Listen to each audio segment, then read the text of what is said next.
right. Well, welcome to Fuck You Friday. It's another episode. I'm very, very excited. I'm your host, Wynn Silberman. This is my co-host, Casey LeBlanc, and we have an amazing special guest today in Rashied Davis. Rashied has quite a history. Has played for a number of different, actually, professional leagues. The SaberCats, we have the Chicago Bears, we have the Detroit Lions, and we're really excited to be able to host you today and just really looking forward to it. I'm looking forward to, whatever we talk about today. Yeah. Yeah, you were once my agent, too, so Yeah, don't forget to tell the people that. Yeah, a long, long time ago, I did actually represent Mr. Davis. We've got a former agent and a former teammate. So Rashied and I have been friends for a long time. We met since 2000, right? Since 2000, so 21 years now. Played football together for a couple of those years, and more importantly, had a lot of fun stories and a lot of good times together. So I'm excited about this one. And just stepping back, I know every time that we should do this, and it's why we're here, Casey, and I want to just get that out there real quick, and I want to jump right into being able to interview Rashied. But one of the things we talked about at lunch is Rashied was like, look, what the fuck is this podcast about? Like, what are we doing? Yes. What are we doing here? And so just real quick, if you don't mind, just going a little bit of the origin, then I want to jump right into things. Well, it's interesting. So the origin started at San Jose State, and you and I talked about it, and I've talked about it on the podcast before. But if anyone epitomizes what we're talking about in this podcast, it'd be Rashied. So all of the stories that we're going to tell and all of the different things that experiences that you've had, I want to know your mentality, because there's very few people in my life that have influenced mentality like you have for me, right? So I take the experiences of people and relationships that I've had, and there's been only a couple of them that have really exemplified like this crazy mentality of fucking getting after it when no one else is. And so you're a freak of nature when it comes to that. You're the most mentally tough human being that I think I've ever been around. And so the Fuck You Friday, at least this episode, has to go back to that and the mentality that you have in all of these different experiences, the good, the bad, and the ugly, and how you actually overcame some of these different things, or how you actually mentally break through a lot of these barriers that when most people say, oh, it's time for me to sleep, or it's time for me to be finished. So I'm really excited to hear what's been going on in your head, because I was lucky enough to be around it for a couple of years. I was lucky enough to be influenced for a couple of years and beyond, because we've maintained friendship for a long, long time. So I'm excited to understand what the background and the origin and how you do all these things. All right, so first off, we're going to get toast to you, toast to Wynn for this podcast before we get started. All right. Before we get really into this. This is a first. This is a first. So, man, it's my story is long and crazy and goes all over the place. Let's start. I'd like to start. Your mom is such an amazing influence in your life. Let's start with describing your family, a little bit of your family background. How many brothers and sisters you have? Because that actually goes into some decisions that your mom made early on that I feel really impacted your life. So can you start there? Sure. Yeah, my mom is I'm one of 9 kids. My mom has 7 boys and 2 girls. I'm right in the middle. I'm number 5 of 9. I was raised by her and my great aunt Bertha, who's tattooed on my arm, in South Central LA. So we grew up in pretty much poverty. My father was killed when I was 8 years old, murdered by some gang members. A drive-through, right? He was at, how you can't go to a drive-through now because without being in a car. Like, that's why. Literally, there's legislation in California that's directly tied to Rashied's father being murdered through a drive-through at a McDonald's, I believe. So he went to a McDonald's in Linwood, California. When you're 8 years old, do you 87. What do you know what's going on? I mean, you're you're pretty young. No. So I was 8 when it happened, and he was missing for a few days, right? Like, I was at that time living with my aunt Bertha, because I had just gone back to school at Trinity Elementary School. And my dad was and a few of my other siblings were living at my aunt's house, my other aunt, Bernadette, in Linwood. And so he came home from work one night, was hungry, wanted something other than what they had in the house, hopped on her bike, went to McDonald's, knocked on the door. They wouldn't let him in. 2 young, one was, I think, 17. The other was in his early 20s, 20, 21 years old. Saw him, came out, asked him for his money before he could turn around. They shot him in the head. And so he was so he was missing for several days. And the way I found out is it was kind of like now it's a traumatizing experience, the way I found out, because we didn't know but my Aunt Bertha told me, my Aunt Bertie told me, and I say it's traumatizing because it took me a long time for me to realize like how traumatizing it was. And I literally had to pray to cry because I couldn't cry. And, men don't cry in America. Like, we don't cry. And we're told, and my dad would always say, I'll give you something to cry about if you're crying. Like, I'll give you something to cry about. So I'll whoop for your ass. us men, we're told to suppress our emotions, suppress that shit. And so when my Aunt Bertha told me, she said, I think I know what happened to your dad. And I was like, late night, I'm 8 years old. And she's like, but if I tell you, you can't cry. And I said, okay. And she's like, I think he's dead, And I didn't quite know what that meant. I started to tear up. And she said, but you said you weren't going to cry. Right? And so I had to suck it up. And it was hard. And I didn't really cry at the funeral or anything. I had a few tears in the limo, but I still didn't understand. Like, I was only 8. I really didn't get it. But that was like one of my first acquaintances with death, like in violence. Usually we wait until middle of the podcast to start going into the deep stuff. We usually like to warm you up, but that was and that's a insane story. So do you feel like what's been the impact on you with that in your life now? So I'm sure at that point it's hard to process, but now that you're probably what, 40? You're probably 41. You're 41. Okay, yeah, I'll be 42 in July. Okay, so we're same age. So what when you look back on that, what impact do you think that had on your life?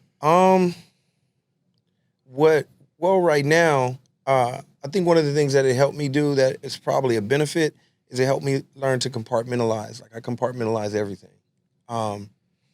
So most things don't really stop me from achieving whatever I'm trying to achieve, right? So there's a lot of things that have happened to me, some that we'll touch on, some that we probably won't, but that I've been able to compartmentalize from my goals or what my everyday life. Sure. Did because you grew up in South Central, right? Yeah. Right. So most people know that that's not a great area to grow up in. So when your father dies at 8 or 9 years old, you go into, you're in the middle of Crip, where all the Crips are, right? Yeah. Well, is your family? Some of your family members were members of gang members, Crips. And so how did you make decisions on what you were going to do, right? Like, most people are trying to bring you into that lifestyle when you're in the middle of it. How did you navigate through that and get to a point where you could actually go on and do something with your life? Man, that's a great question. Strange thing, though, I was steered away from it by those same family members, by those same friends, right? Like, and when I talk to people to this day, they'll say there's something different about you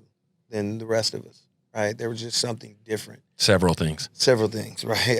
And it wasn't my athleticism. I felt like I was the best athlete in my family from the time I was 6 years old. That being said, I didn't play sports, right? Like, I not organized. We played out in the streets. We played against friends and other things like that. But there was just mentally, I couldn't wrap my head around being in a gang. I couldn't wrap my head around having to look over my shoulder and having to shoot other people, kill other people. Like, that just didn't vibe with me. It didn't jive with me. So what about your mom's influence and decision-making process in terms of, I believe, were you the only child that she decided to, from what I understand, almost take you out of a scenario and put you in a different school system in a way where you bust? Or how did this work? So, because you were in San Fernando Valley, the specifics, right? Yeah, I don't know the specifics of the busing program, right? But sometimes you hear people talk about the busing program. Yeah, I categorize that, but I want to explain that you were kind of taken out of an environment. So it was kind of a normal thing in my neighborhood. I went to Trinity Street Elementary School. I grew up on San Pedro and King Boulevards in LA. That was my area, and Trinity was right there. But most of us in the neighborhood, we either went to the local high school, which would be Jefferson, or we went to Manual Arts. They were about equidistance apart from where I lived. But the other option was to apply to the busing program, right, and be bussed out to Granada Hills in San Fernando Valley, which is what my mom did with myself and my 2 older brothers. Okay. My sister and my oldest brother went to Hamilton, which is on the west side of Los Angeles. So they were bused to a better neighborhood, better area as well, which affected my sister in a phenomenal way. Like she ended up going to college and she had great friends and she was exposed to a lot of different things. My brother, on the other hand, my oldest brother was caught up in the gang life and so he ended up dropping out of school, and my two older brothers also dropped out of school at some point. And so for me, she bused me to Robert Frost junior high school, and from Robert Frost, I went to John F. Kennedy. When you were a kid, looking back, did you have a mentality that was different than other kids? Have you always had this, and does part of it stem from going through something traumatic with your father at a young age? But because I know you, I know some of the mentality and how different it is than 99.9% of human beings walking the face of the earth. When did you recognize it, and was it at that time?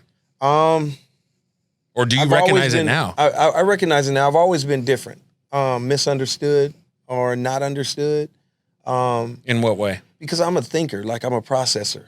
I think, I feel deeply and I think deeply. Now I feel a lot more now, and I allow a lot more emotion now to come out from praying to God to allow me to cry. Because when my brother died, again, which was another traumatic thing when I was at San Jose State, 2000, my brother died after the TCU game. Yeah. He died in a car accident.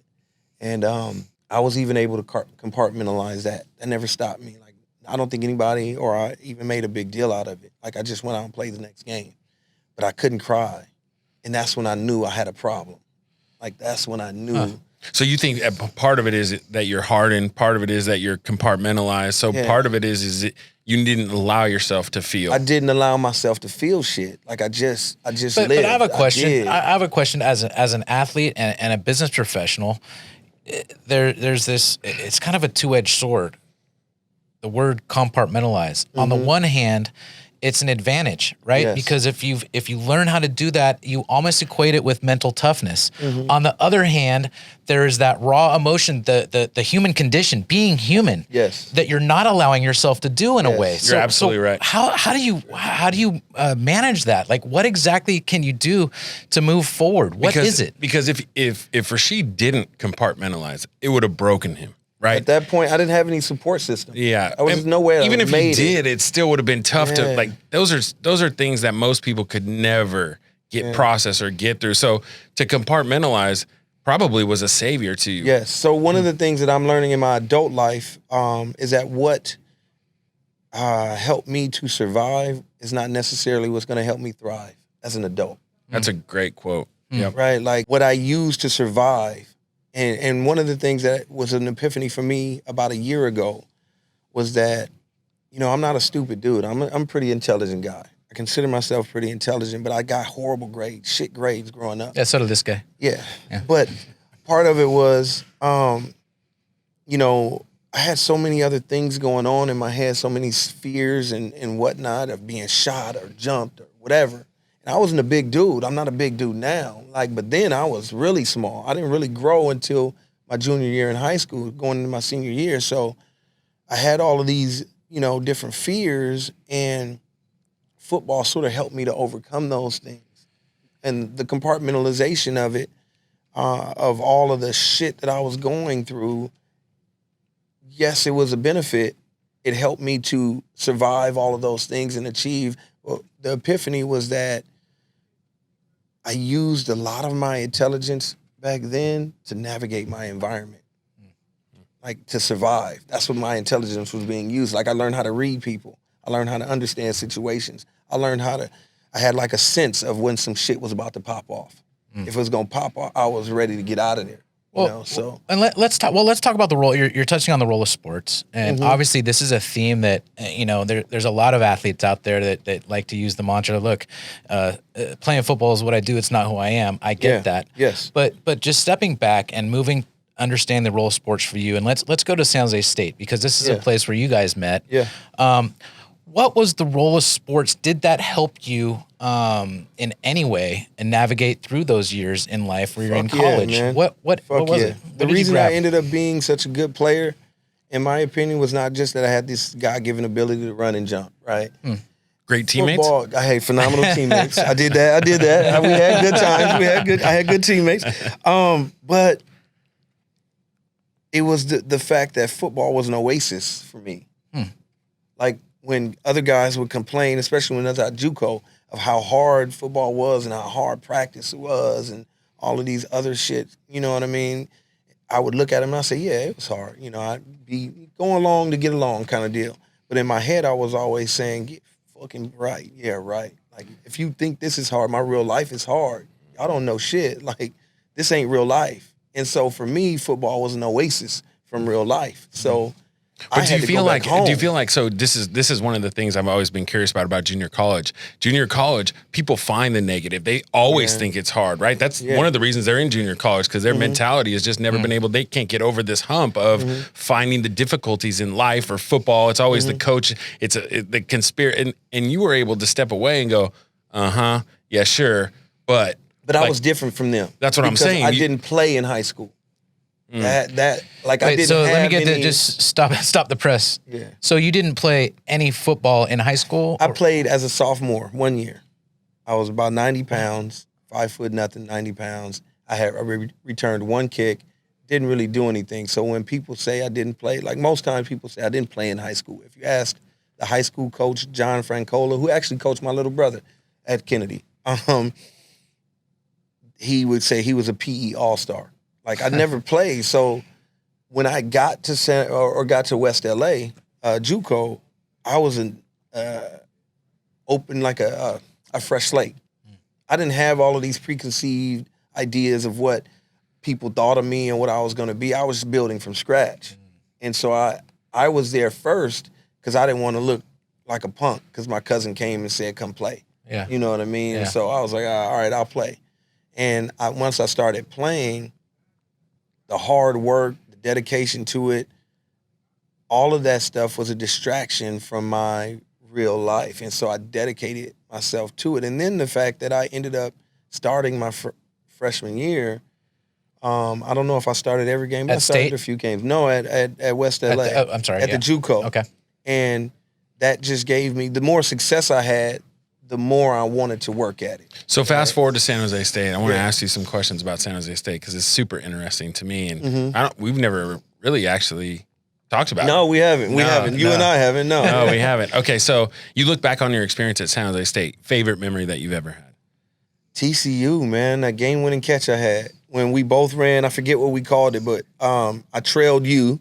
And you ran to the corner, and I ran to the post. Arroyo popped it over the middle. Changed my whole life. I was like, why didn't you throw me the ball? Probably because I wasn't open. Because everybody went to you. Yeah. But I came underneath the linebacker dropping, right? And so I had this ability I have very good spatial awareness, right? So I don't have to see the person. I kind of feel them. So I felt and went underneath him, and Arroyo threw it. Perfect pass. I jumped up, caught it. We scored. We celebrated. We celebrated. And TCU was ranked, right? TCU was ranked 9 or 6 or something like that. Goalposts come down. It was for us. It was that was a big deal. We were actually really good that year. So we were really fucking good. Yeah, we were really good that year.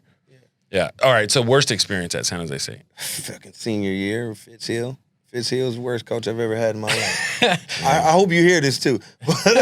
Oh, he will. Same. I might still be upset. Well, from what I heard, I know people were upset, players were upset, because he literally, it was Sandlot, right? I mean, he'd really drop a play. He'd call timeout and drop a play, and like, hey, let's just do this, and you go to the corner. Like, we would come into halftime, right? And as a receiver, you see what's in front of you, but you're not looking at what's on the other side, what's in what the D line is doing. So we would come in at halftime, and he was like, Casey, what do we do? I'm like, I don't know. I mean, shit, throw it to me. And that was my answer. You're always open. Yeah, we're always open.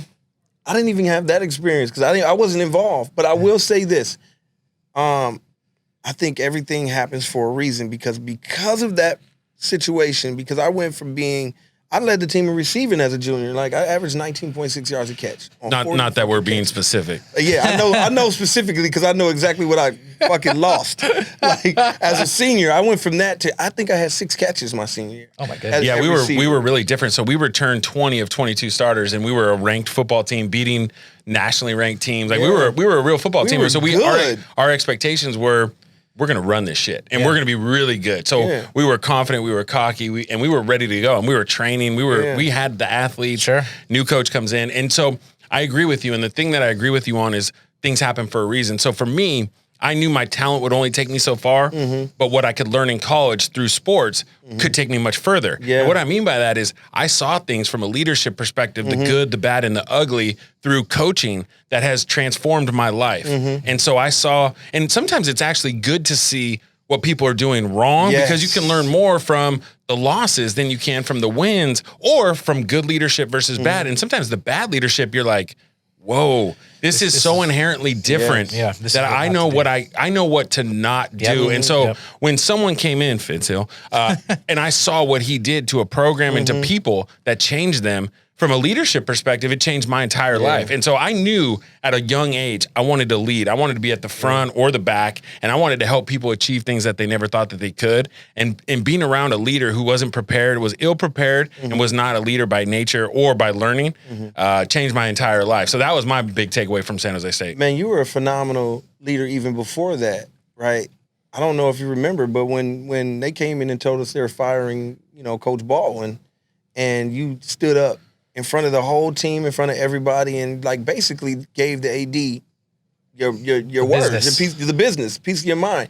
You didn't think about us, right? Like I learned from you in that moment how to advocate for myself, how to advocate for other people, how to lead in that moment, right? Like you had the ability to see like what he was doing was fucked up, and you had the nuts to say it was fucked up and not just sit back and absorb, just being handled, basically, which is what was happening to us. We had a good year. Things were happening. Yeah, we didn't win and go to a bowl game, but we were 7-5, I think, at the time.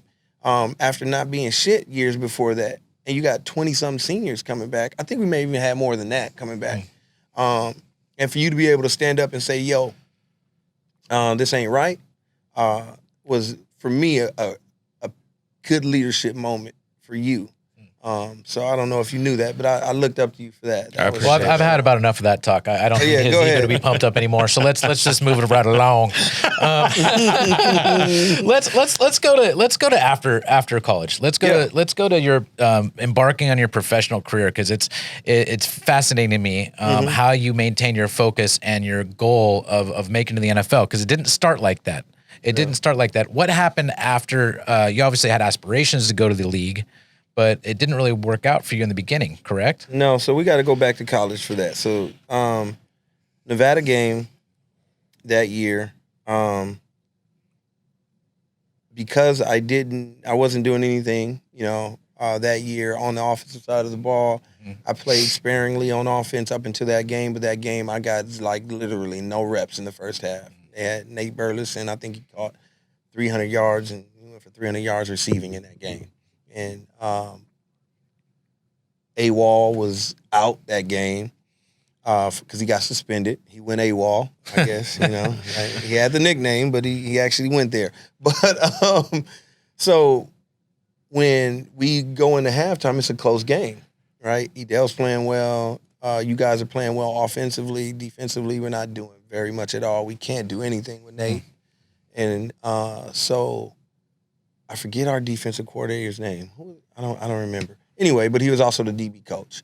And so we go into the receiver room, and I'm sitting there kind of like dejected and out of it. And he walks in, and he says, I don't know if you remember this, but he says, "Coach, give me Rashied." And so I got up. I said, "Me?" I think he said even give me him. And I got up, and I walked with him to the DB room. And he drew on the whiteboard. He said, "That's him. That's you." He drew a figure 8 around us. I said, "I want you to do what you did in practice." And at practice that year, I was playing around on special teams as the corner for gunner, and I was a gunner. I was a pretty good gunner. They couldn't stop me from getting down the field, but they were talking shit, And if you talk shit to me, I don't really I don't get after you until you get after me, kind of deal, right? So God, I love talking shit. So I love it. Casey's different, but like they were for me. I love it. So they started talking shit, the DBs, and I was like, I bet you I could stop you, but you couldn't stop me. So that's how he knew that I could do it. So I was shutting them down, right? And so he came and said, do what you did in practice. And I went in that game, and no one called a pass on me that game.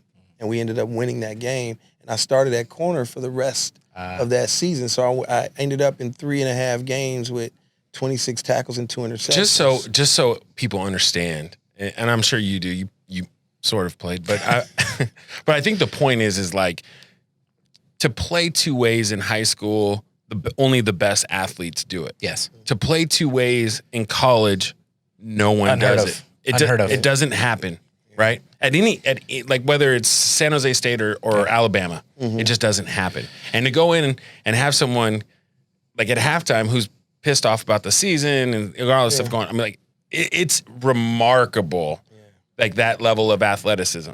Yes. Just so we're clear, like that is. I appreciate that. I just wanted to play. Right. Like that's it for me. But it you was would never all say about it. winning. Like, I don't think people understand like the difference between playing offense, training for offense for an entire year, and then just being like, hey, flip it on the other side of the ball, because there's a different mentality to play offense to play defense, right? Right. You have to have a level of like crazy. Yeah, I'm slightly crazy. Yeah, we but all you are. know that. Yeah, I do. You know that. That's On why the I like football you. field, I'm slightly That's why we always got I along. will fight anybody. I know. But anyway, but so that's what I mean. Leading to the NFL, well, going professional from that point was, well, at the last game of the year, we played Stanford. I had a good game. I had an interception. I actually dropped another interception. But we're playing Stanford, and the SaberCats coaches are in the stands, right? And in arena football at the time, you had to play both ways. There was no, like, it wasn't no specializing. Right. So I had to play corner. I had to play receiver. And because they saw me, and then I forget which coach that was on the San Jose State team. He was a coach for San Jose State the year before, where he knew what I could do offensively. He was also there. And so when they saw me playing corner, they were like, he started like, yo, I know what he could do on the offensive side of the ball too. And so they saw that. And while everybody else was thinking about, well, how do I get to an NFL team? That Tuesday, after that game, I tried out for the SaberCats, and I was under contract by everybody else. Just so everyone knows, the SaberCats are a member of arena football, so it's distinguished from the NFL, but it's basically indoor football. And let me tell you, particularly when you played, they're real athletes. At that time, it was serious. It was real football. Like, it was real football. Yeah, it was real good. And the SaberCats won like, what, 7 in a row? They were actually a good football team. We won two championships while I was there. But they were always good, always in the playoffs. They were good. They Our went bet deep was the into coach. the playoffs. Yeah. So Always that is. So let me ask you a question. Let me ask you a question. So we were terrible our senior year. I mean, the team was terrible. Everybody hated everybody. I mean, it was a mess from a leadership perspective to a player perspective to just what the opportunity was and then what we delivered on the field. So that Stanford game, I just remember a lot of people just heads down. People were depressed. People were like, what the fuck just happened? And so you had then done the same thing, kind of taken your senior year and gotten to the end, started to have some success, started to look at Arena League. What was your mentality? Were you thinking, am I an NFL player? Am I like, where were you at? My mindset was always that I was capable of playing in the NFL. Okay. I had a feeling. I knew that if I was given an opportunity that I could do it. But mentally, physically, I could do it. Mentally, if I had gone that year, I would not have made a team, because unless somebody saw me as a project and was willing to take me as a project, but mentally I wasn't strong enough because it was only, again, my 4th year playing. And it was the first time that I ever dealt with a difficult coach in Fitz, somebody that I couldn't play for, right? Like, and I tried everything to play for him. So you played for a lot of coaches. What are some of the things that you look back on the good and the bad coaching? What resonated with you? Because you're a great teammate. You're a great person to have on your squad. Tell me a little bit about the leadership things that you've learned with having the good and the bad for coaching. Well, first of all, the best coaches anywhere have the best assistants. That's like the number one thing that I recognize. So good leadership is unafraid to hire good talent. Wow. Right? And they listen to their talent and they delegate to their talent. They allow their talent to win. Right? And so that's number one. But the other thing that I learned that was mostly instrumental in my life was Terry Malley looked at me one day, who's a coach at San Jose State now. Yeah. And he was the OC at the SaberCats. And he was riding me hard one day, and I was struggling mentally to deal with it. I knew I had talent, but I was I was kind of beat down after my senior year. I didn't have a lot of confidence. But he looked at me in my eyes after a particularly tough practice, and he said, Rashied, never let me believe in you more than you believe in yourself. And my life ain't been the same since. So I'm sorry to Yeah, go interrupt, ahead. but I love this topic, and I'm fascinated by the idea of confidence and even confident people, like the most confident people that have been in the NFL for 7 years and played professionally, they lose their confidence. So I want to know, do you have any tips, or as you look back in your career and even your life and things as you've gotten older, how do you pick yourself up? How do you regain that confidence? How do you, when you're at the top, you double down. When you're at the bottom, dust yourself off. What are the things that you look back on from a confidence perspective, and what have you learned? I think, one, you got to play for something greater than yourself, kind of. Like for me, I always said, I can do all things through Christ who strengthened me, right? So when I focused on God rather than focusing on the coach or the whatever else, I was able to play better. Like I focused on that. That was one. But the other thing it takes is to be able to be introspective. Like really look at yourself.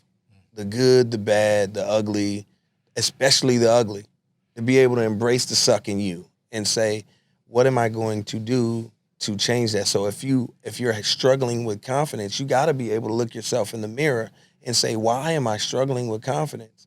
And you have to be able to pick yourself up out of that. So on that topic in 2008, a lot of things happened in my personal life. But I ended up having it was my best year statistically in the NFL receiving wise. I think I had 400 yards or something like that. But it was my worst year because I dropped more balls that year than I ever dropped before. But I had a lot of personal things that I was unwilling to share because of that compartmentalization deal. And I didn't share with anybody because I never wanted to be the guy, I'm making excuses for this stuff. Now I see it as a detriment. Like I should have shared and I should have sat down with somebody and I should have fixed it. But then I was trying to be tough it out, right? And so I had a rough year, dropped more passes. Well, what I ended up having to do at the end of the year, because I lost a lot of confidence, I had to go away. Like I had to leave and train away from home for the first time in my professional career. I'd never done that before. And so I went and trained in Arizona with a good friend of mine, Lance Briggs. And he and I stayed together in an apartment, and we trained at Tucson, University right? of Arizona in Tucson. And I did a lot of like soul searching. I met with a therapist and talked about what was going on. A guy named John Ellsworth. In San Jose. Yeah. And shout out to John. But I really did. I had to start working on myself mentally to build myself back up. And I was able to play several years after that. But I was on the verge of being out of the NFL because I just had a rough year. That's a good snapshot in business though too, or in life, as you like to draw to. Sometimes if you have the wherewithal and self-acknowledgement that you're going through something, it's almost the most important thing to be able to pick yourself back up is recognizing that you're actually down. Yes. Well, and the other thing too that he said, which is really important, is a lot of people make the mistake of looking at everything that's on the outside, and it's called looking through the window or looking through the mirror, right? And it's a really good analogy of, when things are good, they're looking through the mirror, or, but it's just blaming other people or introspectively looking at it and saying, what can I change? Right? Like things aren't good. Confidence isn't good. Why? And what can I do about it? Right? It's not what's going to change in my circumstances. What am I going to do personally to actually make a difference? Yeah. And I think that's a really important point. It's extremely important. It's not about, and I truly believe this, life isn't, or success, or it's not about what happens to you. It's about how you respond to what happens. Let me give you a specific example. And this is, look, you went through the SaberCats. The chances of you making an NFL roster as an arena player are pretty much 0%, by the way. I mean, literally, it's like 1% or 2% of players would ever make it from Premier Leagues to the NFL. The first opportunity that when the Chicago Bears called and you were blessed, and I would say again, Coach Malley played a huge role in providing you this opportunity. And Coach Church. Coach Church. Those are very important people. Even in my life, I look up to them. But let's talk about that adversity that you met with that first time and when you're trying out for the Bears. Man, right? I'm under contract, first training camp. I break my hand on the second day of training camp. I'm playing corner. I covering somebody. I break on a route and I slip, put my hand down, snap the first metacarpal. And we would talk every day. And so I get a call. It's, I broke my hand. You're like, no, you didn't. Yeah. Yeah. You know, are you hurt or are you injured? Yeah. There's a moment and we both discussed it and it's like, look, this is your shot. Mm-hmm. So if you go to the trainer and you tell these guys that you're broken hand, you're not playing anymore and you're done. So it's up to you, but this is it, man. You gonna do it or not? By the time I talked to him, I had already gone to the trainers. You know the first thing I said to them? Never mind. No, I went and got x-rayed, whatnot, and I looked at the x-ray technician, and she's like, it's broken. I said, they're not sending me home for a broken hand. I play corner. And so when the trainer came in, I looked at him and said the same thing. I didn't miss a damn practice. I returned punts that season. There's pictures of me on the big internet cast right now, not with a cast, but with a splint. Oh, that's right. Yeah. Covering up these two fingers, I'm returning kicks, I'm returning punts. Every game, every practice, I didn't miss a day. Well, there's a great movie quote, and he just brought it up, but I love this movie quote. It's like, are you hurt or are you injured, right? Yeah. And hurt, get up, dust it off, and go play. Injured means you're going to the hospital. You're going to have surgery. Like, people get confused on one or the other, and I think it's like a life lesson that people need to understand, especially kids these days, because everyone thinks, I'm injured. Oh, this is people don't understand on a scale of 1 to 10, what's a 10 and what's a 1, right? Everyone thinks everything is hyperbolic. Everything is intense because social media, everything is amplified. Well, the same thing with being hurt or being injured. Like, a lot of people are hurt and don't know it. They think that they're injured. Injury means you're going to have surgery. Yeah. Right? Like, hurt means suck it the fuck up and perform. Like, or else you're not going to get to where you want to go. Right? Like, sometimes you got to get up in the morning when you don't want to get up. Sometimes you got to work out when you don't want to work out. Yeah. Like, if you want things that most people don't have, you have to be willing to do the things that most people won't do. Exactly. Yeah. Exactly. That's one of the things that what do you do? Because I want to know, I want to get into your head a little bit. Yeah. What do you do that other people don't do? Like, in your entire life, take me through the mindset, through the actions, through everything that goes on to be elite. Because you're an elite athlete, right? You have God-given gifts. But I don't think that's why you play in the NFL. No. Well, my mindset during training was I'm going to push myself till I can't go anymore. Till literally I can't go anymore. Till I'm laid the fuck out on the ground. Every single day. That's what, in practice or in training. Not every day, because you can't survive that way. On days where it's supposed to be intense, it needs to be intense. You need to challenge yourself, right? So I'm going to push myself in training till I can't go anymore. And when I'm laid out on the ground and whatnot, I'm going to, whine, bitch, complain, moan, whatever it is, recover and get up and go some more. And that's how I trained myself. And by the time that the season started, if I was no longer falling out, bitching and moaning, and and I never asked I paid to be trained. I paid somebody thousands of dollars every summer to train me because I know me. I can BS myself all day. Are you doing enough? Because that's another myth. They all think we're all so self-motivated that we'll get up and whatnot. And it's like Muhammad Ali said, I hated every moment of training. I hated every moment of training. So if I had to do it myself, I would BS myself. So I paid somebody for that accountability. Sure. Right? So I knew where I'm lacking. That's one of the things that has made me successful, is being able to understand where I'm lacking, but also being able to get help and being okay with getting help where I'm lacking. And that's true in business, I would assume, right? Not everybody's the best accountant, for example. Not everybody's the best business manager, for example. But if you know exactly what your weaknesses are, you don't need to rely or be worried about yourself that you're weak at this position. Find a teammate. Yes. Find somebody to offset that weakness in order to win. Is that what you're saying? That's exactly what I'm saying. You don't have to be perfect at everything and great at everything. There are very few people that can do it all, right? There are some that can, and if you can, more power to you. That's great. But for those of us that don't, we just need to figure out a way to have success, be good, and do things that you're good at, be great at those things and whatnot, but also be willing to ask for help and get help in the areas or pay for the help. Like you can't in any business, like you know this better than that. If you're not unwilling to spend money, you can't make money. Yeah. You got to spend money to make money sometimes. And that's how I looked at football. I had to spend money to train me so that I can make the money that was necessary for me to make or that I was capable of making with my, when I get intense. I have a better story about this, right? We're going to squirrel moment right now. Yeah. Right? So I was, I have a charitable organization. It's called Saturday Place. It's an enrichment program for 3rd and 4th grade Chicago public school students performing a year below grade level. Started in 2009. We're 11 years in, helped over 600 kids. Now that that's out of the way, when we were at the very beginning of Saturday Place, his name is Ramadan Amoun. He is the president of Saturday Place, president of the board.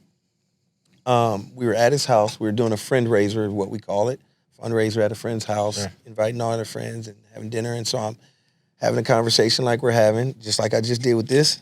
I had a wine glass in my hand. I shattered the wine glass. It was a glass. For the record, that's plastic. This is plastic. So no, the glass one. It was a glass wine. Can you just for the people that are watching on YouTube, can you see this dude's hands? That's what's called an ET finger. So yeah, I have decent sized hands for a guy my size. But I shattered the glass while talking to people about something that I was passionate about. Clearly, I'm passionate. I squeezed it. Didn't even know I did. But it shows the role of emotion, right? Yeah, Emotion's important in winning. It is. Well, so you have a foundation. Talk a little bit about that. What that means to you now, and why, and give us a little bit more background on that. For me, I believe I have a responsibility to myself and to society. That's how I live my life. I didn't make it to the NFL on my own. I had a lot of people help me along the way. I didn't get to this level of success. So I don't necessarily believe in bootstrapping. I think. Yes, we do have to, our lives are our responsibility and we do have to do our part. But along the way, there's typically people that help us along the way. And I don't care if that person is just, or those people are your parents. Because there's a lot of parents that don't give a shit. They don't. So if it's just your parents, you didn't get here on your own. And so for me, my way to give that back is society, right? Like I have a responsibility to those that are coming behind me that I can help to give this wisdom, to do these podcasts, to talk about my life openly and candidly. Like I share, I'm an open book for the most part. There are very few things that I don't talk about openly. I'm not ashamed of who I am. I'm not ashamed of where I've come from because I am who I am. I've gone from being a poor kid in South Central Los Angeles with roaches and worried about is a roach going to jump out of my bag when I go to class and that embarrassment, right? To sitting down with CEOs of companies and pitching Saturday Place to them and getting them to donate money to, an idea that I had in my head 11 years ago. Right? Well, that's what's fascinating to me because I obviously, as your agent, I saw your drive and determination on the field. Mm-hmm. But the most beautiful thing for me in the context of Saturday Place is seeing you take on the challenge. And there was a lot of people out there. It was like, look, it's just another athlete trying to do a foundation. And there was a lot of negative talk about what Rashied was trying to do. Mm-hmm. But you stuck with it and had that same mentality that you took on the field. Yeah. And now you're in year 11? Year 11. I didn't know what the hell I was doing. That's a big deal. I had very little idea of what I was doing. I just, one of the things that I learned. But you didn't relent. You've never relented. No. Because I was passionate about what I did. So. Is there any correlation to, and I'm asking because I don't know, but your father died around that age. Do you? Because 3rd and 4th grade is just to me as someone who this is the first time I knew you had a foundation. I didn't know the details of it, but 3rd and 4th grade was when your father passed. Is there any? Is there anything with that age specifically, or how did you end up picking that particular age? That grade level is important in a kid's academic success. Okay. Any kid, no matter where he comes from, where she comes from, it's important. It's a pivotal year because. It gets more intense. So if a kid isn't reading at grade level by the time they leave the 3rd grade, that kid is now 4 times less likely to graduate from high school. You factor in poverty, now that same kid is 13 times less likely to graduate from high school. You don't graduate from high school here in the United States, it's a 70% chance you go to jail, period. I don't care who you are. You, me, you, silver spoon, whatnot. So for me, yes, that age was pivotal for me, right? And so I recognized that in the development of Saturday Place. Saturday Place really is a Saturday school program with taking into account all of me that I felt helped me become successful, right? So those things. So we do field trips roughly every 4 to 5 weeks. Those field trips are designed to get those kids to see beyond their existing circumstances. I can't take them out of their everyday life. I can't afford to. I'm not wealthy enough. You know what I mean? I don't have the resources. But I can take them out of it for a day, and I can show them. This is the whole world, right? This is, you're not just, if I liken it to these carpet squares, right? When we're kids, we see our carpet square, and we think our carpet square is the whole world. For me, I thought my carpet square everywhere was like my carpet square.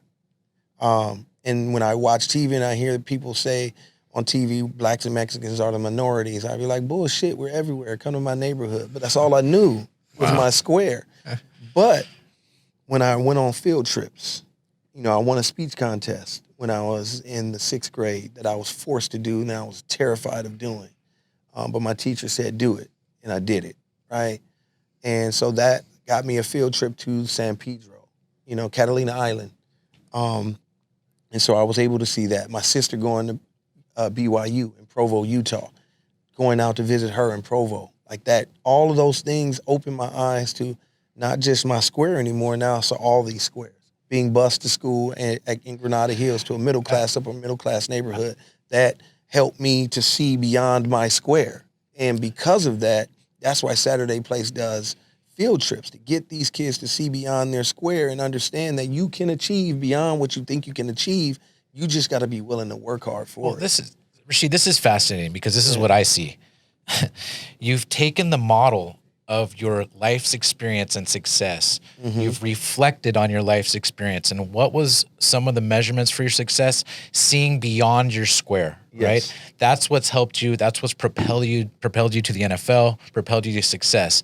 Now you've taken that and taken your life's experience and in an effort to give back to society, you've reflected on what helped you succeed. And what you're saying is it was opening to more experience. It was opening doors. It was showing things beyond what your normal little microcosm of a world is. And that's pivotally what this Saturday Place is about, which is fascinating. You've literally embodied your success, wrapped it up in a foundation and go, look, this is how I got there. Now let me hope that I can bring someone else like that. That's amazing. That's what I think that's why America's so great, in my opinion, is because if we really work to embody what our Constitution says, right? Like, we're all free. We have the right to freedom. We have right to live our lives the way we see fit. If we truly, really embody that, that, we will be the greatest country ever. Because the only reason that I see us being so successful is because of the amount of experiences, differentiated experiences of everybody in the country, white, black, Mexican, Asian, whatever, right? The successes of these people and other people, when there's a problem, when you have a different viewpoint and you can see it from a different viewpoint, you have a different answer to the problem. But if everybody is seeing it from the same viewpoint, we can't come up with new answers to problems, right? And that's what makes America great, is there's so many people from so many different backgrounds. Historically speaking, if you just look through the archives of history, you'd see blacks, Mexicans, white, whatever, Russian. You know, I don't like to use black and white as much because I think race is a social construct, but ethnicities matter. Like, our ethnicities matter. If you're Irish, it matters. If you're Russian, it matters. If you're Nigerian, if you're Ghanaian, you know what I mean? It matters. Mexican, whatever part of Mexico you're from. My wife's family's from Michoacan, right? Like, all of those experiences matter, and we should not dismiss our experiences and those, those cultural experiences. We should embrace them because they all make this world that we live in great, right? So. Oh, it's a great point. And understanding the mix of culture, particularly in this era, and I don't want to get too political, but I know this is something that's near and dear to your heart in terms of race versus ethnicity. And you touched on something. I want to kind of illuminate this. You're saying that black and white, you don't like the concept of black and white. that ethnicity plays a role. But on the one hand, you have the line of birds of feather flock together, and then there's certain people and races that fit one another. How do you separate that? Because on the one side, there's people that they kind of hang out and tend to be with each other, right, at the same race. On the other hand, you want to say that you want to recognize race and celebrate everybody.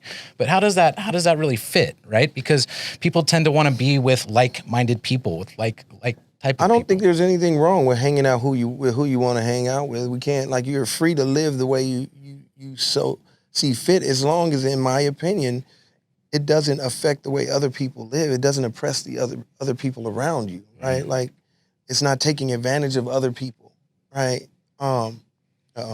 We got time. We got the clock. Don't you worry. We got to get some we got to get some questions in. So for me, that's what matters more than necessarily, race and whatnot. But I do understand racism at a very high level. I understand oppression and all of the other stuff. I just refuse to allow those things to keep me from achieving whatever the hell I want to achieve. If you're racist, that's your problem. Just keep it away from me. Keep it away from my family. What is it like being a black man with children in this day and age? Because everything is so intense. And walk me through maybe your thought process in how to raise children that come from a multiracial background and the complexity of being a father during this time. It's extremely, in my opinion, difficult sometimes when you have to explain, when your child comes up and says, well, why do people hate us? At 7, 8, 9 years old, why did this kid say this thing to me? I live in a predominantly white area, and my son had to deal with, and my daughter both had to deal with racism at 4 and 5 years old. Now I don't necessarily blame the children, because I don't think they knew what they were saying in these specific instances. I just think they were making observations when things were brought up in class that were, when it came to the civil rights movement and things like that, kids would just respond. And that's how I took it. But I also didn't leave it there. I made sure I had a phone call and my wife and I went into the school and sat down with the principal, and I'll give them credit. They sat down with us. They had real conversations. And I just felt like in those instances, teachers missed teachable moments, right? Like, you can't bury it. You can't hide. It is what it is. Let's talk about it, since it came up in class. And that's how I believe with raising my children. When sex and all of that other stuff comes up, if they start asking about it, they already know something about it. You might as well have a conversation. You might as well address it. So let's address it. What else are they going to be hiding down the road? They're going to try to figure everything out on their own, right? And they don't have the experience or the knowledge. And we don't know anything as kids. We don't know shit, right? And so, especially today when you think you know everything because of social media. So teachers, I think, have an obligation, educators have an obligation to have a conversation. Like, let's have a conversation. Let's talk about that. That's wrong. Why did you say that? Yeah. I know you didn't understand what you said. Not blame the kid, not point him out, not suspend him, not do any of this other stuff, unless it's overt and we know, right? But these are 5-year-olds. They don't know what the hell they're talking about. They're just talking, Yeah. And so this is why that's wrong. Now, I've taught my kids, and my son in this instance said, that's wrong, that's racist, you shouldn't say that. He's 5 years old at the time, and he had the wherewithal and the strength to be able to say that. But for our educators, I just believe we should, instead of brushing those things off, we should have those conversations so that we can get them out of the way. We can talk about them. It's true really with anything, right? I think from a leadership perspective, very oftentimes people don't want to have uncomfortable conversations, business. There's been a lot of times where I'm like, man, I'd rather just not even talk about it. But I do know the times that I have talked about it and addressed difficult things and had to tell people things that they probably didn't want to hear or understand or probably were unaware of have changed lives and made either our organization or that person a lot better. So we're all teachers to some level. We're all influences on our friends or our sphere, our families. And I think it's important to communicate and talk and not assume. And I think that's where the dialogue has gotten, it's sometimes uncomfortable dialogue needs to happen and conversations need to happen. So it's been a learning experience for I think a lot of people over the last year, 2 years, whatever. And so it's interesting to hear your take on it, because raising young kids, they're so influential, and they don't know what's going on. And especially right now, the world is turned upside down in so many different ways. And the issue is that the dialogue, the natural dialogue that you're speaking to, which is raw, rich, and important, has been politicized. Yes. And what happens there, whenever something becomes politicized, you lose the truth. You lose the because all you hear is the extremes. Extremes. Yeah. That's all you hear, the extremes, and that's I think where we are, and we need to move back to the dialogue, to dialogue in the center, and talking and about truth. it. So whenever we're dealing with humanity, whenever we're dealing with human, nature, the human experience, it's not political, but we make it political. Right. Oh, absolutely. Especially Racism right now. is not political. It has to do with my life and death. You're Jewish or part Jewish, right? Yeah. Like, racism has to do with your life and death, right? It's Yeah. your life and death. So if it's not a political issue, right? Health, all of these things are not political issues. These have to do with our livelihoods, our quality of life, right? But we take them in our society and they become these political issues, and then they become hockey pucks that get passed around. You lose the crux. Well, let's have a little fun for the end of this. Oh, yeah, right? That was good. We're going deep. And I appreciate. No, it's not that. I wanted to go there, and I'm excited that we're not excited, but I'm proud that we were able to have the conversation. But I do want to understand, going from your life and your trajectory, and you get to the Super Bowl, and walk me through. Like, when you get to that moment, is that the highlight of your career? Is that the moment where you look back and you go, that was it? Or what were some of the things playing in professional football for as long as you did, where you look at, that was my top moment, that was it?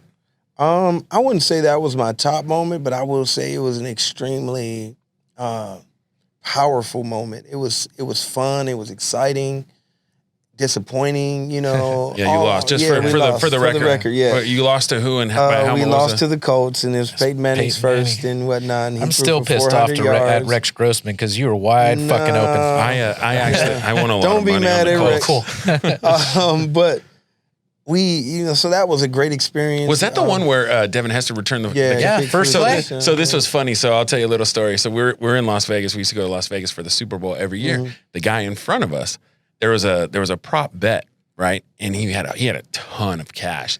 And he goes in front of us. He puts $100,000 on the first score of the game would be a kickoff return. Oh my God! $100,000.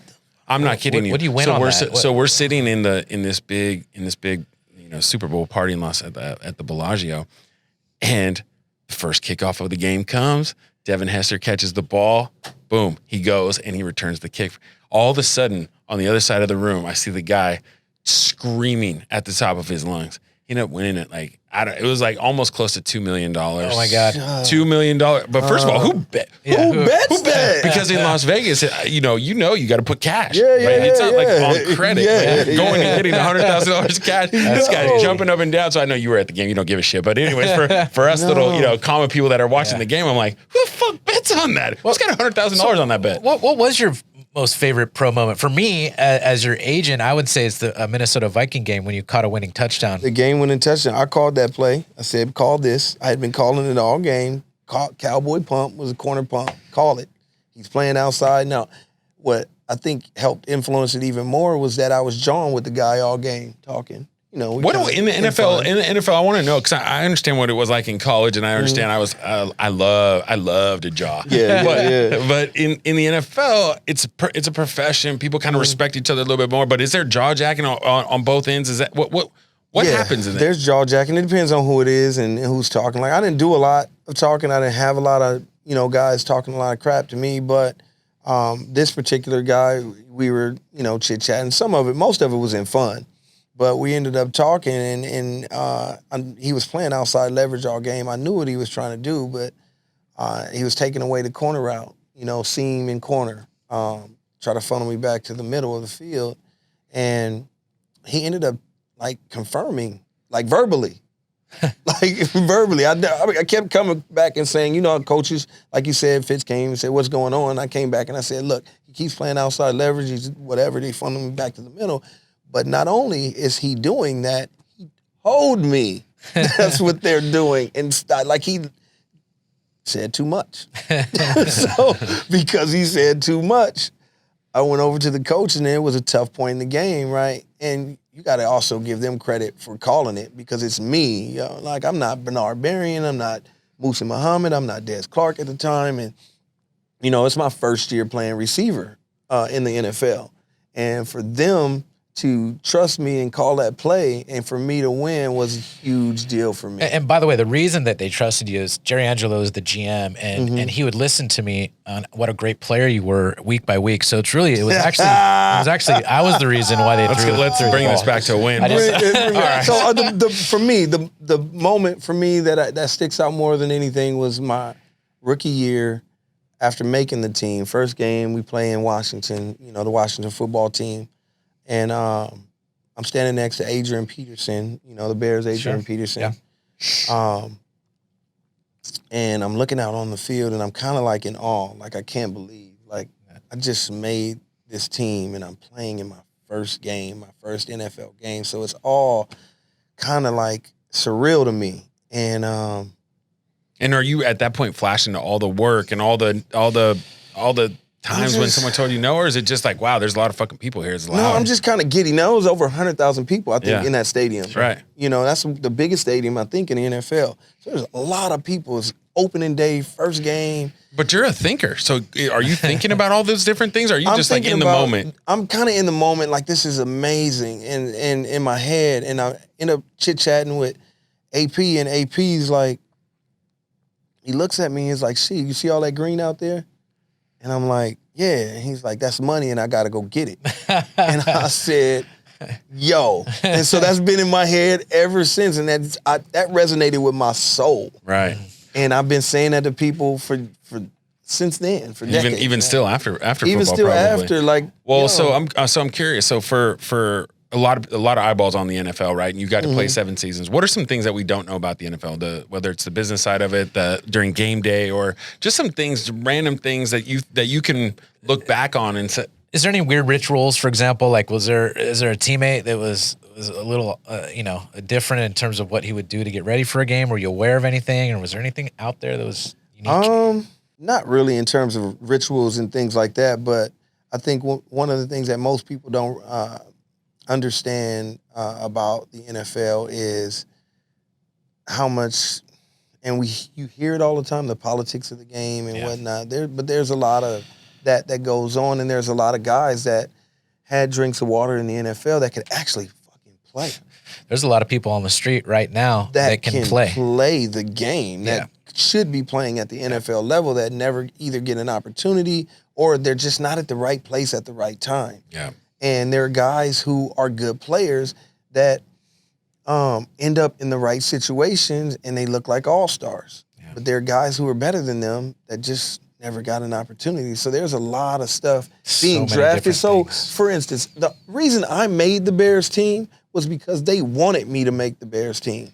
There was a legitimate opportunity there. But for guys like me, normally it's a drink of water because and you know this, you got tryouts and whatnot, so that you're a camp body, right? They bring you in as a camp body most of the time. And because you come in as a camp body, you don't necessarily get reps unless people get hurt or you do something spectacular. Just to clarify, a camp body is where you're really you're fodder. You're there to kind of make sure that the guys who are going to make the team are getting ready for the season. That wasn't my mentality. Oh, I'm sure. No. But that's the culture. That's the reality. That's the culture. But the thing is that actually, because of the coaches thinking like that, and I knew that going in, but that actually, it pisses you off to the point of like, look, people are not respecting you. Yes.